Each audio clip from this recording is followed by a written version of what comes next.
Good evening, everyone. Just doing a little more laying of cork roadbed.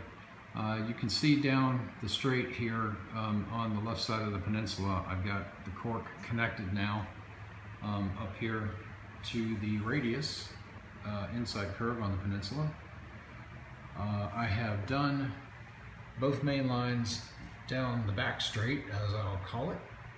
Try and zoom in here. You can see down there at the far end, it's also down. I'm leaving a gap in there because I may decide to use cork sheet. That's the area where the town goes, so I haven't decided that yet, but I have left a gap. Up here on this end of the peninsula where you see the tripod, I have terminated the cork right there where it would enter the intermodal yard, and that's my intermodal yard where you see the plan laying, and it's extends down to about where that 2x4 is sitting.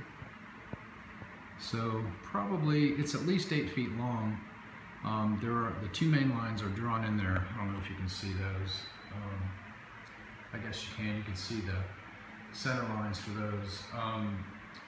What I was trying to do was figure out where my seam divider goes, and if you can see the seam where the foam is right there, the seam divider is going to be about 3 inches to the left of that seam. So let me just zoom back out here. So that's where my divider is going to go. I haven't decided exactly how I'm going to make the divider. I'm thinking of using masonite, kind of a masonite sandwich, if you will. I can lay a 1x2 on edge down through there and then drill through it vertically down through the sub roadbed, and using small nuts and bolts I can anchor that 1x2, then sandwich that 1x2 between two vertical pieces of masonite, probably, I don't know, 16-18 inches high, and then at the top of the masonite run another 1x2 so that the distance between the two stays the same. So that's kind of what I'm leaning towards right now. Down at the far end, the backdrop makes a slight turn to the right. Actually down beyond the 2x4, let's see, probably right about where that roll of tape is. If you come over to where the seam is, it takes a not quite a 45, maybe a 22.5 or less angle to the right. So I'll have to deal with that as well. The seam divider per plan comes right up to about this location here, a couple of inches from this inside main line. So actually from here the whole way down, again to the 2x4 is intermodal yard. So quite a bit of length in there.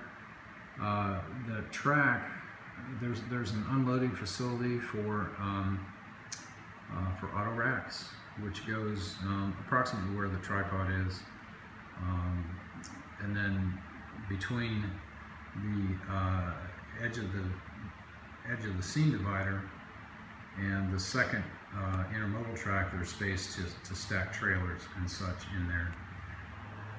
So I have right now done it a little bit more. I have another main yard over here where you can see all the boxes and such. I've put some cork sheet in there, and the reason it's hanging over is I've got that glued and drying right now. So as soon as it's dry, I'll go ahead and cut it, trim it off. So I'll be able to trim right along the edge of the foam and get a nice straight cut there. So that's why all the boxes are there, kind of holding that down. I need one more piece of that cork sheet. It's 2x4, a little bit thicker than 1/8 of an inch, and it's just a hair thinner than the roadbed, so it'll be fine for yard area. I do need one more piece, at least 8 feet down the intermodal yard. So I'll probably get one 2x4 section of cork, split it in half, do it end to end, and I'll have my 8 feet of coverage through there. I have a ton of cork roadbed, which for some reason I apparently overbought. I've just, right now with the cork that you see laid, I've just started into my second box, and I have 2 more boxes in that brown package right there, which is right there holding down the end of that sheet. So I've got another 150 feet of cork. So what I may end up doing over here in the town area, instead of buying cork sheets, since I've got roadbed, is just lay the roadbed next to, side by side for the base over here. And I've still got some other areas. Let me just walk around here. I was trying not to move so the camera wouldn't jostle back and forth, but let me show you here. So I've got, from where this box is sitting, that's the edge of that cork sheet. I need to cover probably another 4 feet here, so I'll be slicing another cork sheet, in here. So I guess now that I think of it, I'm gonna have to buy 2 more sheets, but it doesn't matter. I'll have plenty, plenty of roadbed. Let's take a look at the plan here. I know I've done this a lot and you're probably getting tired of seeing it, but it kind of helps me talk about what I'm doing. So anyway, where the cork sheet is right now is down at the bottom underneath that large yard. So trying to keep that all uniform in height, so that I don't have to worry about where the edge of the cork is and so forth, and trying to deal with that. There's a lot of places that when John Prescott drew the plan, that he provided for me to have industries and such. So the way I'm going to approach this is, and I think I've mentioned this before, get the 2 main lines in. I'm going to try and steady my camera here, sorry about that. Get the 2 main lines in around the edge, and then come back and place the buildings that I have in areas where I think they are going to go. Decide on the placement of the buildings, and then come back and draw in any sidings or additional track that needs to be put in. Sometimes when you're working off a plan, it's just that, it's a plan. So I want to make sure that I have everything positioned before I start laying roadbed, because it's, obviously it's easier to do it right the first time, but it's kind of the plan. So steps from here, once I get all the cork sheet laid in the yard areas, I'll probably go ahead and put that seam divider up, so I know where it's going to be. And once it's in place, then continue with the placement of the buildings and such. I've got several that I need to construct, which I don't have yet built. I've purchased them, but I don't have them built. So here's the divider. If you can see that black line coming down through here, it makes a slight angle and then another angle here. I don't know if I'm going to do 2 angles. I may bring it further back here, and then 1 straight section, just to make it a little bit easier to put in.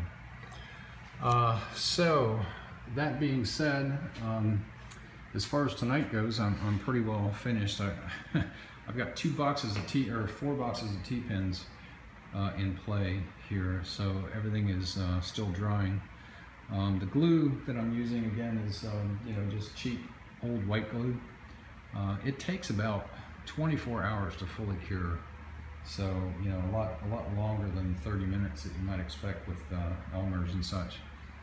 But so that's decided to go ahead and make an update here and just give you another quick status of where I am. So I should this week be able to work quite a bit out here and maybe get the final mainline cork down. So that's my hope anyway. I did have an issue with my background buildings. These things have been in the box for a year and they have warped. So I tried setting them under a fairly heavy weight for about 3 days and it didn't do anything. These are on foam core. So what I think I'll be able to do once I get my backdrop painted down here is you know, put some fairly strong adhesive on these things and then brace them sufficiently, you know, with a piece of 2x4 to hold them flat against the backdrop here. And I think once the adhesive is holding them in place, they should be good to go. They did curl, but luckily nothing tore or bubbled, so I was happy about that. You know, I'm going to have a fairly long area here for backdrop buildings. Actually, from here, which is the end of the, right now my current end of the roadbed, this area right here, a passenger station goes. But actually from about here, which on the plan is in this area somewhere, I'll have backdrop buildings the whole way down, almost to the corner, probably where the roadbed starts to make a turn. The backdrop buildings will end, and I'll do some scenery, you know, back here. On the original plan that John drew, he included an optional staging yard, which is supposed to be positioned between the large yard on the other side of the layout, and the access to that area was supposed to be in here, going down about 5 inches the whole way around, and then the staging yard was supposed to be under there where you see my table saw right now. It's optional, as I said. I have left provision for that, where you know, if I want to put that yard in there, I can still come around and up through the layout in this corner and join back up here with a turnout. You know, it's going to be a, you know, a fairly brisk or steep incline to get down under the foam from there. So I'm only going to do that if I run out of yard, and maybe if I run out of yard between my yard, you know, the intermodal, the yard over there, maybe I'll just sell some rolling stock, or I'll keep them off the table. But anyway, I don't want to ramble on. I just wanted to let you know where I am. Hopefully again, I'll be working some more out here this week, and I will make sure to post another update. Again, thanks for watching.